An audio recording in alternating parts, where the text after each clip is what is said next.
loved up here, meaning open country, moorland, wild seas. It's an extraordinary part of the British Isles because it combines, really dramatic landscape with really dramatic industry. So if you go down to Teesside and you see that amazing kind of endless procession of petrochemical and chemical industries, very, very, in a way, nuclear landscape. And then you compare it to the great open moorlands where there's always sky moving at high speed, and it's somehow historic. It feels old, but also familiar. Anyway, no, I love it up here. It's good.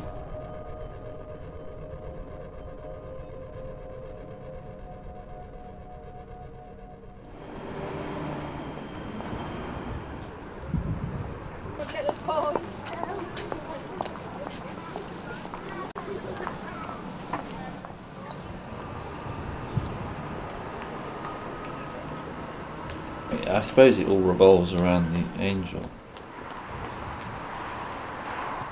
They sent me this amazing aerial photograph of the mound and I got interested. So I came up and saw it, and that was the beginning of my reattachment to the north, and specifically to the northeast.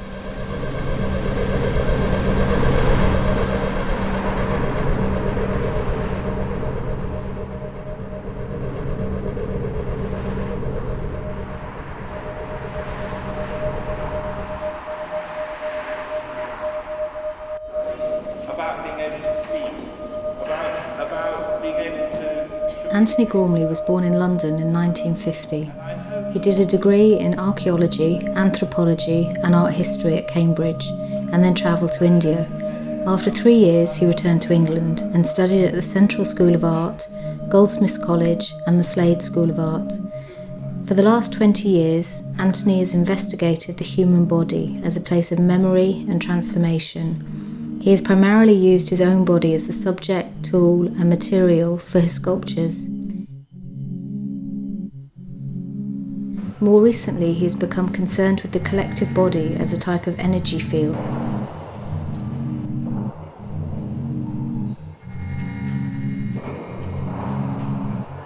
The challenge of working with the collective rather than the individual came from a crisis in the late 80s.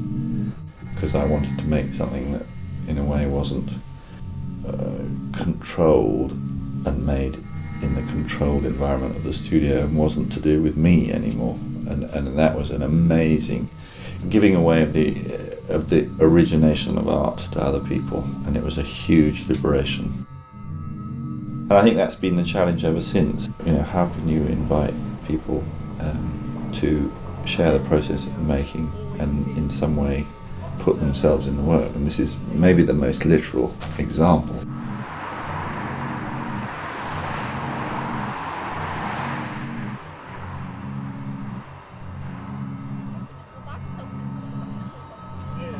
Antony, of course, was on the wish list for an exhibition at the Baltic already from the start. The project got its shape in long discussions, of course, with Antony, and it goes years back.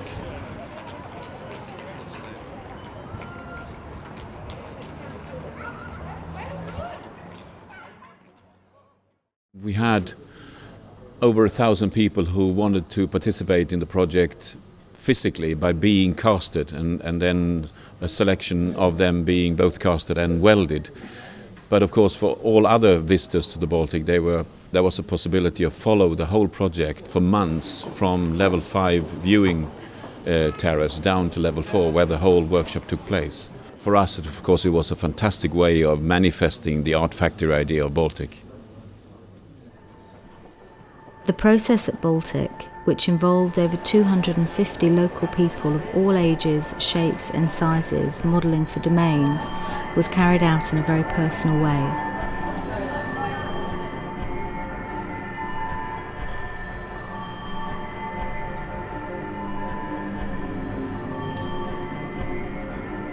Models arrived and were introduced to the people who were casting them.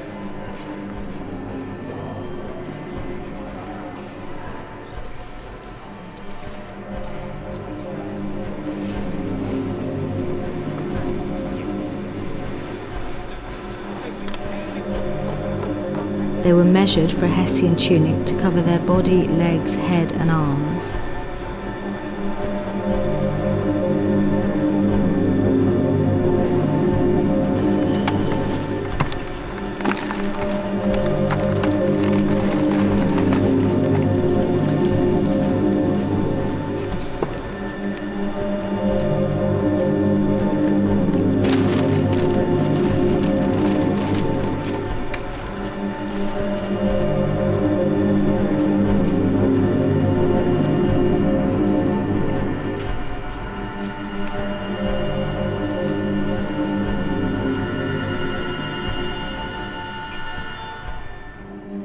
In a private booth, the model was then wrapped in cling film and their Hessian tunic dipped in plaster and moulded to their form.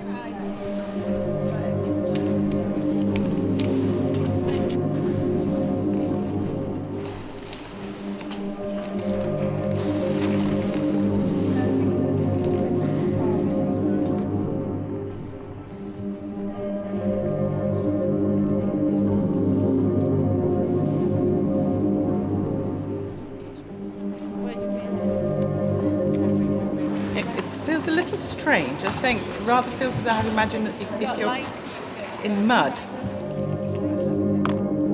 Once the mould was set hard, it was cut off the model and then the head and arms were cast separately.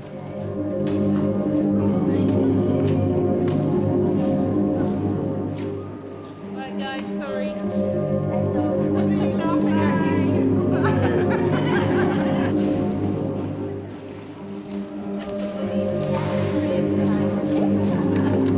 I think no matter what an experience you had when you were in your cast, I think everyone that's done it will take something from it that they will have never experienced before and probably won't experience anything quite like it.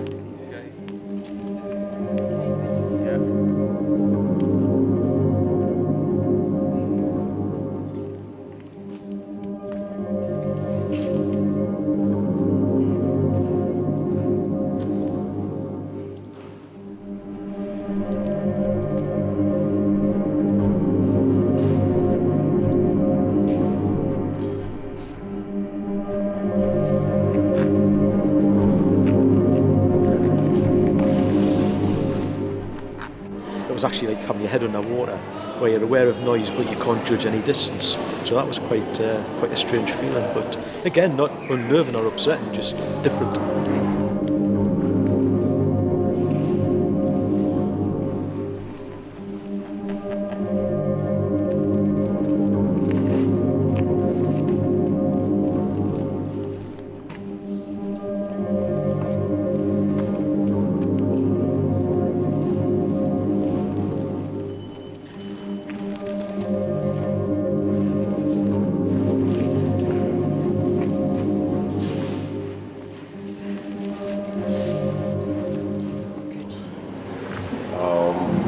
It's quite strange seeing yourself after being through the process, sort of a bit of an out-of-body experience. I know it's probably a cliche, but that's how I feel about it, seeing myself. And it sort of makes you think about how other people actually see you as well when you actually see your body in that form.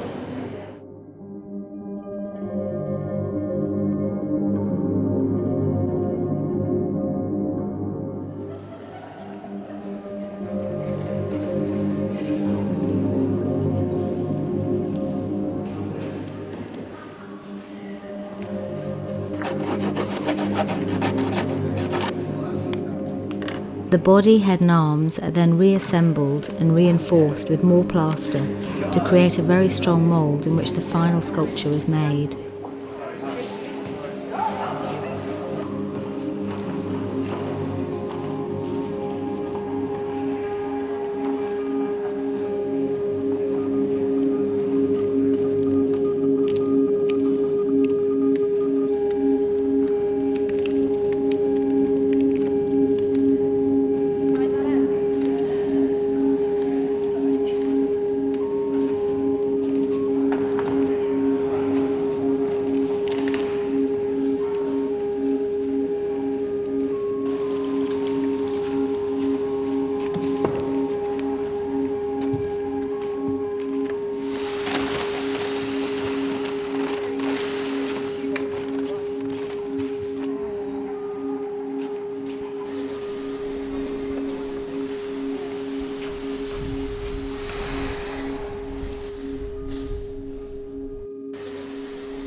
The welder welds a network of metal rods into the space left by the model, taking reference points from the front and back of the reinforced plaster cast.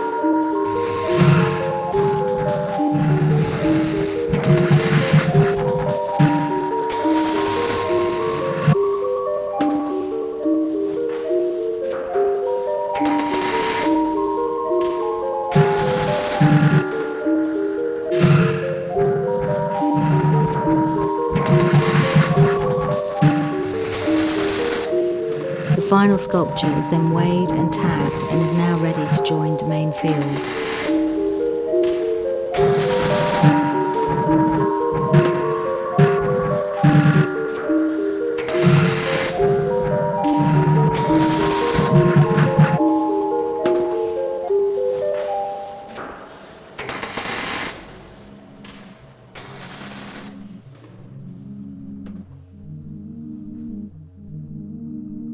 In total, there are 286 completed domains that make up domain field.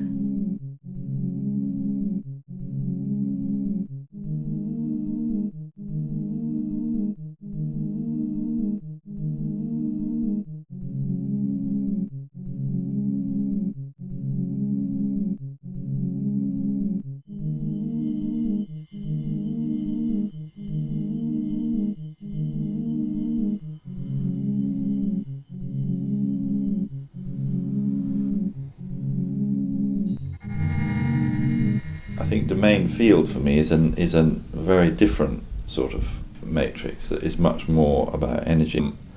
I think there could also be the neural network, the kind of the nerves of the body exposed. There's a kind of vulnerability and sensitivity about those, every one of those elements touching and indicating the zone beneath the skin.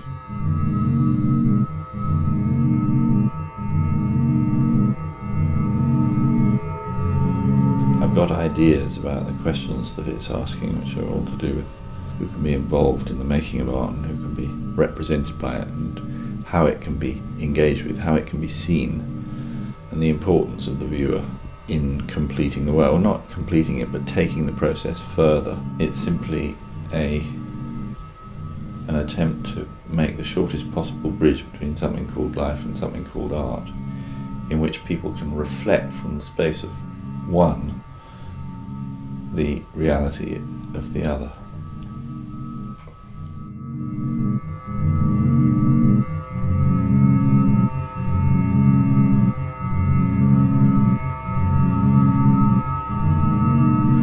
And this is what's so brilliant with Antony. He wants to work in a social context. He wants to invite and involve people.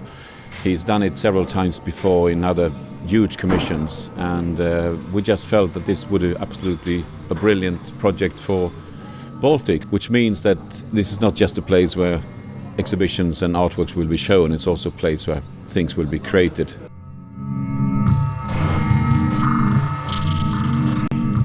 Just to be part of it, for posterity, I think it's wonderful.